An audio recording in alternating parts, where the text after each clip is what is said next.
सो बेटा that is your lecture number 8 of the DNF block elements. तो lecture number 8 में जो है बेटा हम पढ़ेंगे फॉर्मेशन ऑफ कॉम्प्लेक्स कंपाउंड्स के बारे में। कॉम्प्लेक्स कंपाउंड्स जो है ये काफ़ी इंपॉर्टेंट टॉपिक है आपका, तो इसके बारे में बिल्कुल अच्छे तरीके से समझते हैं। तो इससे पहले तो मैं आपको इसमें कराना चाहूँगा, तो ध्यान से सुनिएगा। कॉम्प्लेक्स कंपाउंड्स, कॉम्प्लेक्स का मतलब ये है कि कुछ ना कुछ तो डिफरेंट होगा। डिफरेंट यहाँ पे क्या होता है बेटा, इन कॉम्प्लेक्स कंपाउंड्स को एक और नाम से जाना जाता है, कोऑर्डिनेशन कंपाउंड्स। कोऑर्डिनेशन कंपाउंड्स जो है वो है आपका lecture chapter number 9 of NCERT, जो कि काफ़ी इंपॉर्टेंट चैप्टर है। एज वेल एज बहुत से कॉन्सेप्ट्स जो हैं वो कोऑर्डिनेशन कंपाउंड से हमारे क्लियर होते हैं। अब कोऑर्डिनेशन कंपाउंड्स जो हैं वो जनरली उसके अंदर एलिमेंट्स ही होते हैं ना, तो एलिमेंट्स में हम एक सेंट्रल मेटल एटम का यूज करते हैं। तो वो सेंट्रल मेटल एटम जो है वो जनरली आपका कौन सा होता है, डी ब्लॉक एलिमेंट होता है। इसीलिए हम डी और एफ ब्लॉक एलिमेंट्स में कोऑर्डिनेशन कंपाउंड्स के बारे में भी क्या करते हैं, स्टडी करते हैं। तो कोऑर्डिनेशन कंपाउंड्स कौन से होते हैं सर, ये भी नहीं पता हमें। तो कोऑर्डिनेशन कंपाउंड्स बेटा वो कंपाउंड्स होते हैं जिन कंपाउंड्स के अंदर एक बॉन्ड आती है, that bond is known as coordinate bond. अगर हमें कोऑर्डिनेशन बॉन्ड की डेफिनेशन पढ़नी हो तो हम सिंपली ये कह सकते हैं कि वो कंपाउंड्स जिसके अंदर कोऑर्डिनेशन बॉन्ड आ रही हो, उन कंपाउंड्स को हम क्या कह देते हैं, कोऑर्डिनेशन कंपाउंड्स कह देते हैं। अब सर ये कोऑर्डिनेट बॉन्ड क्या होती है, कोऑर्डिनेट बॉन्ड का मतलब समझाइए हमें। तो कोऑर्डिनेट बॉन्ड क्या होती है बेटा, जब एक ही एलिमेंट, एक तो क्या होता है कोई एलिमेंट दूसरे एलिमेंट को इलेक्ट्रॉन्स ट्रांसफर कर रहा है, ये पॉजिटिव ये negative, transfer of electrons, transfer of electrons या ट्रांसफर ऑफ आयंस की वजह से कौन सी बॉन्ड बनती है, आयनिक बॉन्ड। सेकंड आती है हमारे पास म्यूचुअल शेयरिंग ऑफ इलेक्ट्रॉन्स, किसको दो इलेक्ट्रॉन्स की जरूरत है, तो इसने क्या किया, इसके साथ शेयरिंग कर ली। और बी को भी कितने इलेक्ट्रॉन्स की जरूरत है, दो इलेक्ट्रॉन्स की जरूरत है, इसने भी शेयरिंग कर ली। म्यूचुअल शेयरिंग से जो बॉन्ड बनती है that bond is known as covalent bond. अब लास्ट कैटेगरी आती है हमारे पास कोऑर्डिनेट बॉन्ड। कोऑर्डिनेट बॉन्ड क्या होती है बेटा, जब दोनों इलेक्ट्रॉन्स, मान लो यहाँ पे ए है यहाँ पे बी है, ए के पास दो इलेक्ट्रॉन्स है और बी को दो इलेक्ट्रॉन्स की रिक्वायरमेंट है, तो बी ने क्या किया, इसके दो इलेक्ट्रॉन्स को शेयरिंग में ले लिया, जबकि ए का आउटर मोस्ट शेल क्या है, कंप्लीट है, इसको इलेक्ट्रॉन्स की रिक्वायरमेंट नहीं है। तो जब एक ही साइड से शेयरिंग होती है तो उससे जो बॉन्ड आती है हमारे पास उसे हम कहते हैं कोऑर्डिनेट बॉन्ड, जिसको किससे डिनोट करते हैं, एज एन एरो। और जिन कंपाउंड्स के बीच में कोऑर्डिनेट बॉन्ड होती है उन कंपाउंड्स को हम जनरली क्या कहते हैं बेटा, कोऑर्डिनेशन कंपाउंड्स कहते हैं। और कोऑर्डिनेशन कंपाउंड्स में जो जनरली मेटल होता है वो मेटल कौन सा होता है, डी ब्लॉक एलिमेंट। तो अब ध्यान से सुनिएगा, इसके बारे में पढ़ते हैं अच्छे से। तो the cations of the transition metals, transition metals का कौन सा पार्ट, कैटायन पार्ट। कैटायन का मतलब क्या होता है, जिसके ऊपर कौन सा चार्ज आ रहा हो, positive charge. For example scandium, scandium के ऊपर कौन सा चार्ज आ रहा है, पॉजिटिव चार्ज आ रहा है, then that is a cationic part of a transition element named scandium, have great tendency to form complexes. तो इनके कैटायन की क्या होती है, बहुत ज्यादा टेंडेंसी होती है क्या बनाने की, कॉम्प्लेक्सेस बनाने की। कॉम्प्लेक्सेस क्या होते हैं, coordination compounds with several molecules और आयंस, और भी अलग अलग मॉलिक्यूल्स या आयंस के साथ, जिनको हम क्या कहते हैं, लिगेंड्स कहते हैं। फॉर एग्जांपल आपका AX4 है, तो यहाँ पे ये सेंट्रल मेटल आइटम आयन हो गया, ये तो क्या होगा, ट्रांजिशन एलिमेंट। और इसके साथ जो बाकी सेवरल एलिमेंट्स लगे हुए हैं इन्हें हम क्या कहेंगे, विद सेवरल मॉलिक्यूल्स और आयंस कॉल्ड लिगेंड्स। इन X वालों को हम क्या कहेंगे, लिगेंड्स कहेंगे। आया या नहीं आया।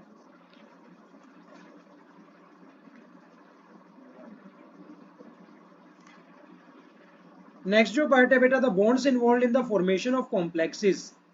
अच्छा, इन कॉम्प्लेक्सेस को बनाने में जो बॉन्ड्स इन्वॉल्व होती है उस बॉन्ड को हम क्या कहते हैं, coordinate bond. And hence the complexes are also called coordination या coordinate complexes. The structure of this complexes is linear.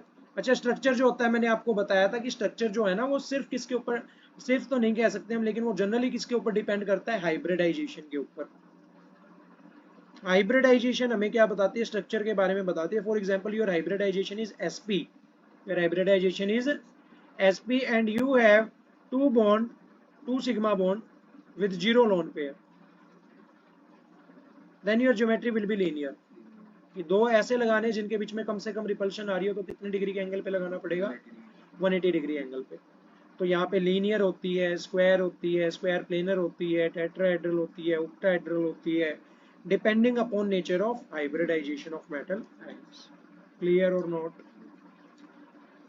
Next is formation of complex compounds में वीक लिगेंड। अच्छा, लिगेंड्स भी कितने टाइप के होते हैं, दो टाइप्स के होते हैं, one is weak ligand and the another one is strong ligand. ये आप बहुत अच्छे से पढ़ लीजिए बेटा, क्योंकि ये एक आइडिया है। आइडिया किस चीज का, चैप्टर नंबर 9 का। when you will start chapter number 9 you have some idea about that। आपको बिल्कुल फ्रेश स्टार्ट नहीं करनी है, आपको उसके बारे में कुछ पता है। then you will correlate those concepts with these concepts। clear?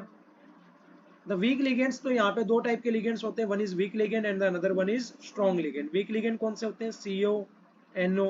तो ये जो complexes बनाते हैं only when transition metals are in zero, जब transition metals कौन से oxidation state में हो, zero. Due to availability of vacant orbitals, किसकी वजह से, अवेलेबिलिटी ऑफ वैकेंट ऑर्बिटल्स की वजह से in the donor atom. Donor atom कौन से होते हैं, मेटल एटम्स, जिनके ऊपर पॉजिटिव चार्ज होता है। Of the ligand in addition to lone pair, वो भी किसका, लिगेंड का, लिगेंड का donor atom in addition to lone pair. Lone pair क्या होता है सर, ये काफी इंपॉर्टेंट है, let me consider this. Example के लिए आपके पास क्या है, ऑक्सीजन है। ऑक्सीजन का एटॉमिक नंबर कितना होता है, 8 होता है। पहली शेल में 2 इलेक्ट्रॉन्स, दूसरी शेल में 6 इलेक्ट्रॉन्स। लेकिन बॉन्ड कितने के साथ बनाता है, 2 के साथ ही बनाता है। 2 नेगेटिव चार्ज है, 2 बॉन्ड बनाएगा। एक तो ये बॉन्ड बन गई और एक ये बॉन्ड बन गई। एक इलेक्ट्रॉन तो यहाँ खर्च हो गया, एक इलेक्ट्रॉन यहाँ खर्च हो गया। 6 में से 2 खर्च हो गए, बच कितने गए, 4। क्या ये 4 बॉन्डिंग में पार्टिसिपेट नहीं करेंगे, करेंगे या नहीं करेंगे, नहीं करेंगे। तो ऐसे इलेक्ट्रॉन्स जो बॉन्डिंग के अंदर पार्टिसिपेट नहीं करते हैं, सिर्फ ऐसे ही पड़े रहते हैं, उन इलेक्ट्रॉन्स के पेयर्स को हम क्या कहते हैं, लोन पेयर्स।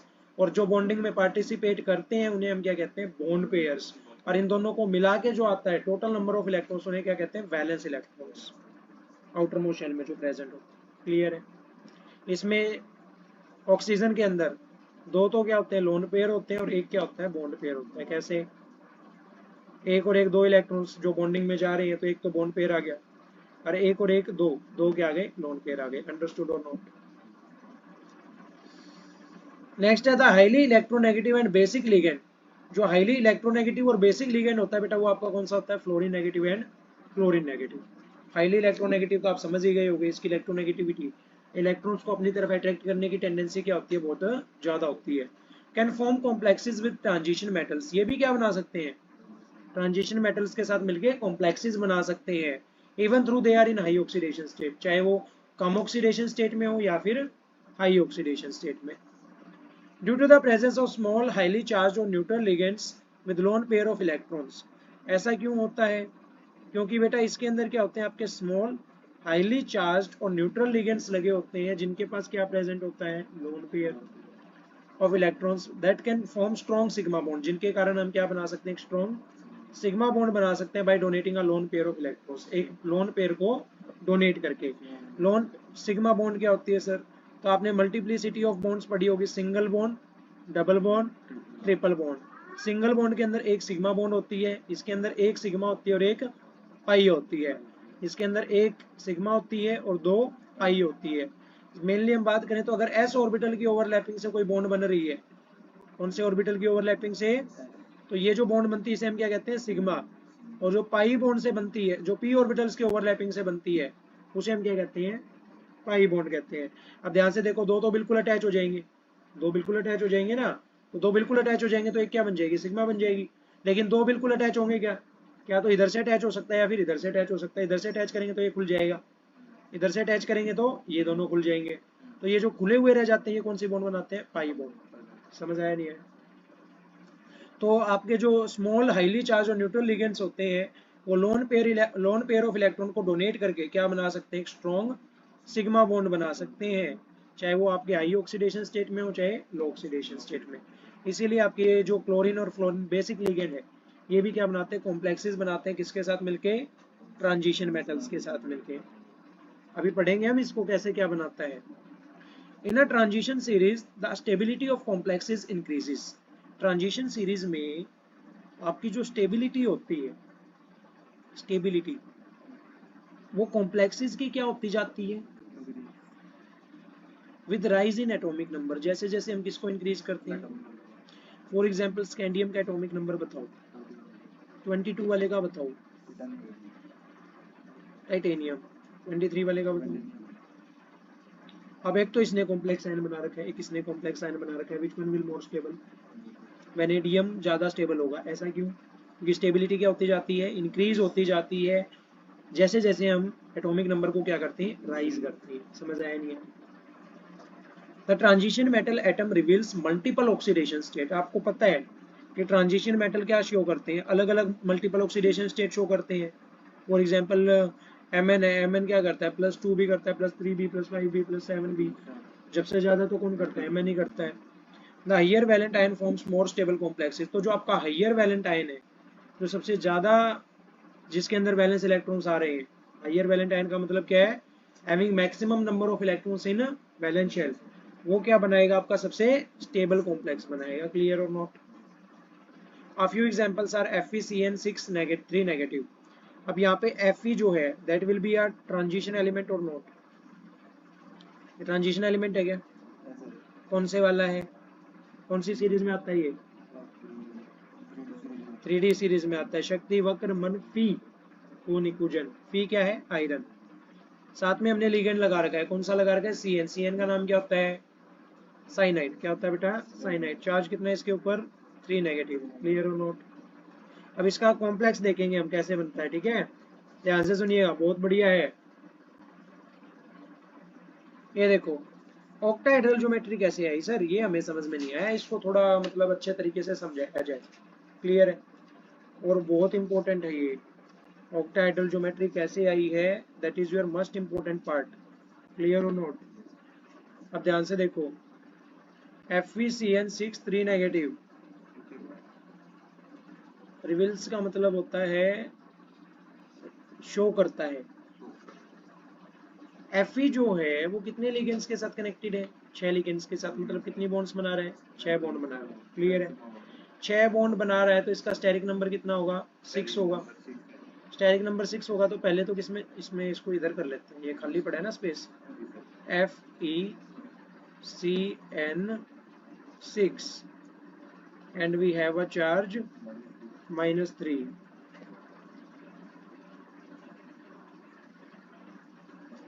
एंड यहाँ पे कितनी सिग्मा बॉन्ड्स बना रहा है, 6 सिग्मा बॉन्ड्स।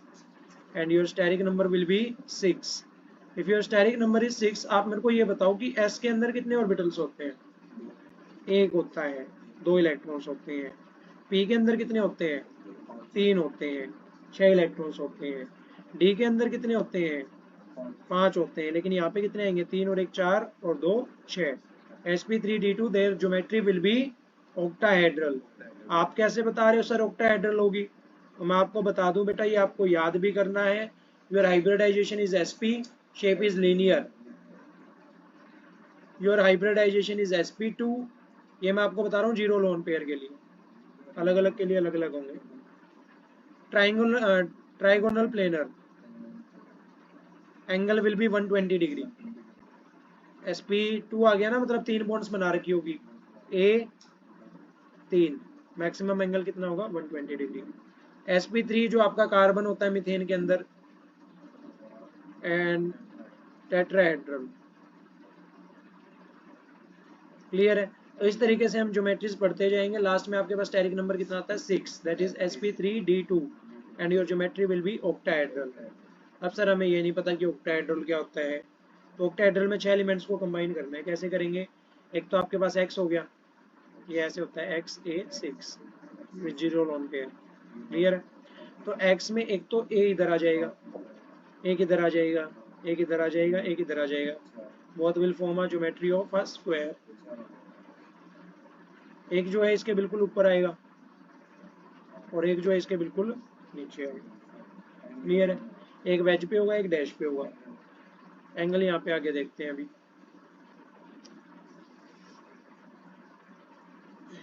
तो ये देखो एफ ई है, एफ ई ने एक बॉन्ड किसके साथ बना रखी है, सी एन के साथ बना रखी है क्या? ये भी किसके साथ बना रखी है, सी एन के साथ। तो ये डैश वाली बॉन्ड है, ध्यान से देखो, डैश मतलब आउट ऑफ द प्लेन। एक जो है ये किस पे बना रखी है, वेज पे बना रखी है, इनसाइड द प्लेन। क्लियर और नॉट? तो दो अपोजिट डायरेक्शंस में हो गई। एक क्या है, ऊपर की तरफ है, और एक क्या है, नीचे की तरफ। क्लियर? तो इसको अगर हम बनाना चाहें तो ये ऐसे स्क्वायर भी बना के दिखा सकते हैं। क्लियर है? तो ये आपकी कौन सी ज्योमेट्री बना रहे हैं, octahedral. And in coordination compounds we will describe it in the form of VBT, valence bond theory. Clear? इससे हम इसको और अच्छे से समझेंगे। अब इसके अंदर ना एक चार्ज लिखा हुआ है 3 नेगेटिव। कौन सा चार्ज लिखा हुआ है, 3 नेगेटिव। ये 3 नेगेटिव कैसे आया सर? तो जब हमें कंपाउंड के ऊपर चार्ज फाइंड आउट करना हो, ये काफी इंपॉर्टेंट है, FeCN6, मैं चार्ज इस पे कितना लेके चल रहा हूँ, 0। 0 चार्ज लेके चल रहा हूँ तो Fe के ऊपर कितना होता है, +3 ऑक्सीडेशन स्टेट शो करता है। Cn पे कितना होता है, -1। कितना होता है, -1। या फिर हम इसे ऐसे भी निकाल सकते हैं कि पहले तो Fe का निकाल लेते हैं, फिर उसके बाद हम ओवरऑल चार्ज निकाल लेंगे सर, ठीक है? तो अभी मैं लेके चल रहा हूँ चार्ज, इसके ऊपर कुछ भी नहीं है। तो Cn के ऊपर कितना चार्ज होता है, ये आपको पता होना चाहिए बेटा। Carbon triple bond nitrogen, bonding of हम ट्रिपल बॉन्ड बना रहा है, एक बॉन्ड की कमी है, चार्ज विल बी नेगेटिव। तो Cn के ऊपर कितना चार्ज होता है, 1 नेगेटिव चार्ज होता है साइनाइड। तो यहाँ पे 6 साइनाइड है, तो 6 के ऊपर कितना चार्ज होगा, -6 चार्ज होगा। कितना चार्ज होगा, -6। क्लियर और नॉट? और Fe के ऊपर जो है वो कितना होता है आपका, +3। तो 3 में से 6 को सब्ट्रैक्ट करेंगे, कितना आएगा, -3। Charge will be -3। इसमें क्या पूछ लेता है, कई बार चार्ज दे देता है हमें, चार्ज दे देता है और Fe की ऑक्सीडेशन स्टेट बताओ। तो Fe की ऑक्सीडेशन स्टेट बतानी है तो यहाँ पे हम क्या लेंगे, -3। और साइनाइड के ऊपर कितना चार्ज है, -6। Fe की बतानी है तो Fe को क्या मान लेंगे, x। x will be equal to, ये माइनस है उधर जाके किसका हो जाएगा, प्लस का। 6 - 3 विल बी इक्वल टू +3। आ गई या नहीं आ गई? क्लियर है? तो इस तरीके से हमें ऑक्सीडेशन स्टेट को कैलकुलेट करना है और आगे भी कैलकुलेट करते रहना है। तो ये बेटा आपका हो गया। After that we have one more geometry about PtCl4 negative, उसको हम कंसिडर करेंगे अभी। ध्यान से देखो, transition elements in combination with small atoms. मान लो आपके ट्रांजिशन एलिमेंट्स को कंबाइन किया जा रहा है स्मॉल एटम्स के साथ। स्मॉल जैसे कि आपका हाइड्रोजन हो गया, बोरोन हो गया, कार्बन हो गया, नाइट्रोजन हो गया, these all are small atoms. इनको कंबाइन कर रहे हैं, किसके साथ कंबाइन कर रहे हैं, ट्रांजिशन एलिमेंट्स के साथ। Leads to the formation of interstitial compounds. तो ये किसकी फॉर्मेशन कर लेते हैं बेटा, इंटरस्टिशियल कंपाउंड्स की फॉर्मेशन कर लेते हैं। Interstitial compounds you will consider in chapter number 1 solid state. Solid state में इंटरस्टिशियल कंपाउंड्स के बारे में पढ़ा होगा आपने। क्या होते हैं interstitial compounds,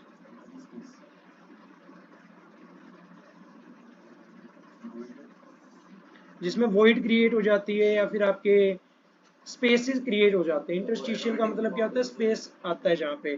that are non stoichiometric in composition, जो जिनकी स्टोशियोमेट्रिक जो होती है वो फिक्स नहीं होती है कंपोजिशन में। एग्जाम्पल के लिए आपका यहाँ पे देख सकते हो आप TiH1.3। तो यहाँ पे स्मॉल एलिमेंट में कंपोजिशन क्या है, फिक्स नहीं है। इसको कंबाइन किया गया है किसके साथ, टाइटेनियम के साथ। वेनेडियम के साथ ले सकते हैं। वेनेडियम में हाइड्रोजन कितना कंबाइन किया है, 0.54। ऐसा कैसे होता है सर, इसके बारे में पढ़ लेते हैं। एग्जाम्पल के लिए बेटा, the interstitial compounds of formed are chemically inert having higher melting points as compare to pure metal. सब मान लो आपके पास क्या है, प्योर मेटल है टाइटेनियम, और एक आपके पास इंटरस्टिशियल कंपाउंड बन गया टाइटेनियम H 0 पॉइंट, बताओ कितना आएगा, अब ये भी कराया है, titanium H 1.3।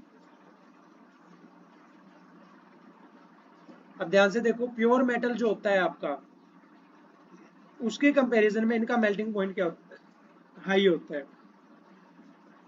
These compounds are hard and tough and keeps metallic conductivity। ये compounds क्या होते हैं बेटा, नेचर वाइज हार्ड होते हैं, टफ होते हैं, और मेटेलिक कंडक्टिविटी क्या होती है इनकी, हाई होती है। अब ध्यान से देखो, ये आपके पास एक क्रिस्टल लैटिस थी, कंप्लीट किसकी क्रिस्टल लैटिस थी, टाइटेनियम की। किसकी क्रिस्टल लैटिस थी, टाइटेनियम की।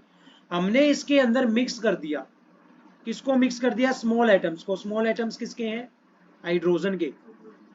तो अगर हम किसी प्योर क्रिस्टल लैटिस के अंदर किन्हीं स्मॉल एटम्स को कंबाइन कर देते हैं, तो वो जो स्मॉल एलिमेंट्स हैं, उन स्मॉल एलिमेंट्स को हम क्या कहते हैं, इंटरस्टिशियल इंप्योरिटी कहते हैं। क्योंकि हमारे पास कंप्लीट क्रिस्टल लैटिस किसकी थी, टाइटेनियम की थी, और इंप्योरिटी किसकी डाली हमने, हाइड्रोजन की डाली है। That impurity will be consider as interstitial impurity. अब ये टाइटेनियम तो रहा नहीं है, ये क्या बन गया, टाइटेनियम H1.3। तो ये कंप्लीट कंपाउंड बन गया है, तो इस कंपाउंड को हम क्या बोलेंगे, इंटरस्टिशियल कंपाउंड बोलेंगे। और इंप्योरिटी ऐड करने के बाद इनका मेल्टिंग पॉइंट क्या हो जाता है, ज्यादा हो जाता है as compare to pure metal की क्रिस्टल लैटिस से। समझ आया या नहीं है। तो इस तरीके से हमारे पास जो है बेटा, ट्रांजिशन एलिमेंट्स छोटे छोटे एलिमेंट्स के साथ भी क्या होते हैं, कंबाइन होते हैं, कॉम्प्लेक्स कंपाउंड्स भी बनाते हैं। क्लियर है। तो आपके लिए जो है होमवर्क रहेगा, योर होमवर्क विल बी, आपको ज्योमेट्री बनानी है।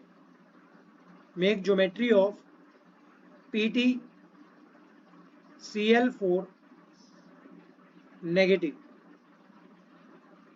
प्लेटिनम Cl4 नेगेटिव की। That is your first homework.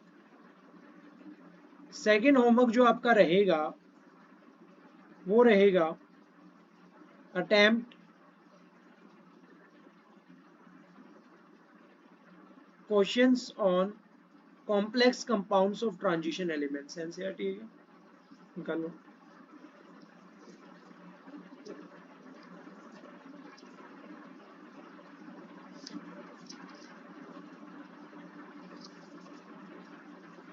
तो ये आपको कोऑर्डिनेशन कंपाउंड्स के क्वेश्चन उसमें मिल जाएंगे। मैं आपको सिंपली सिलेक्टेड क्वेश्चंस दे देता हूँ।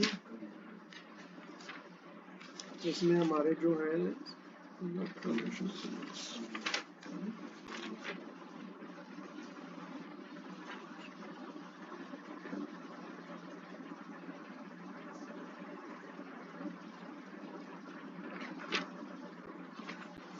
चलो, आपको ये जो है ये दोनों क्वेश्चन ही करने हैं, इसके अलावा कोई क्वेश्चन नहीं रहना है।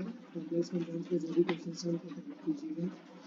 So that's all for our today's lecture.